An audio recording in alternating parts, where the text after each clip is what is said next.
Hello guys, welcome back to my channel. आज हम English comprehension के बारे में कुछ देखेंगे, कुछ अप्रोचेस देखेंगे कि कैसे मैं अप्रोच करती हूँ उनको। अगर आपको सही लगेगा तो आप भी कीजिएगा। मेरे सर ने मुझे ये अप्रोच बताए थे तो मुझे हेल्पफुल लगा मेरे लिए, तो मैंने सोचा आप लोगों के साथ भी शेयर करूँ। तो आइए चलिए देखते हैं कि क्या टेक्निक्स हैं। तो फर्स्ट टेक्निक है use your pencil as a pointer.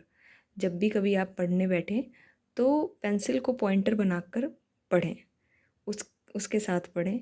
ठीक है, उससे क्या होगा कि when you use your pencil तो it will guide your eyes along a line of text, helps you to focus on the detail given in the passage. ठीक है, कुछ जो डिटेल्स दी रहती हैं पैसेजेस में उन पर फोकस दिखाता है, फोकस दिलाता है आपको कि देखो ये चीज़ें इंपॉर्टेंट है। ठीक है, तो पेंसिल का यूज़ बहुत इंपॉर्टेंट है कॉम्प्रहेंशन में। ठीक, सेकेंड पॉइंट का है read faster along your pencil. Another benefit of using the pencil as a pointer is that it will probably speed up your reading. आपकी जो रीडिंग की स्पीड है वो बढ़ाता है। ठीक है, तो सेकेंड थिंग तो ये है पेंसिल का use. And third is circle की वर्ड्स एंड फ्रेजेस। जब आप पढ़ें तो कुछ की वर्ड्स एंड फ्रेजेस हैं उनको सर्कल करें। ठीक है, ताकि आप उस पैसेज को अच्छे से अंडरस्टैंड कर पाएँ। ठीक है, you have to read for detail understanding.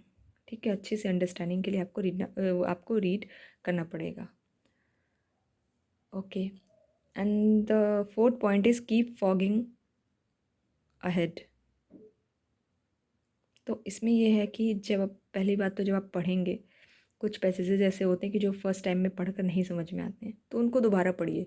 अगर दोबारा भी नहीं समझ में आ रहा है तो उसको उस टाइम पे छोड़कर आगे बढ़िए। फिर कुछ चीज़ें सॉल्व कीजिए, कुछ क्वेश्चंस और हैं उनको सॉल्व कीजिए। फिर दोबारा आइए, दोबारा देखिए कि क्या आपको सच में समझ में आ रहा है कि नहीं आ रहा है। ठीक, and fifth point is formation of an idea from the question. ठीक है, ठीक है, तो इसमें ये क्या है कि कभी कभी क्या होता है कि पैसेजेस देख के नहीं समझ में आता, क्वेश्चंस जो दिए रहते हैं पैसेज के उनको देखकर समझ में आता है कि पैसेज में क्या दिया हुआ है। तो वो आपको कभी कभी हेल्प करते हैं, क्वेश्चन जो होते हैं आपके वो हेल्प करते हैं आपको पैसेजेस को समझने में। तो कभी कभी आप वैसे भी कर सकते हैं कि फर्स्ट पैसेज ना पढ़ के आप क्वेश्चन को पढ़ें, तो that will also help you to solve the comprehension. ठीक है, तो ये मेरे 5 पॉइंट्स हैं जो मैं फ़ॉलो करती हूँ, मेरे सर ने बताया था।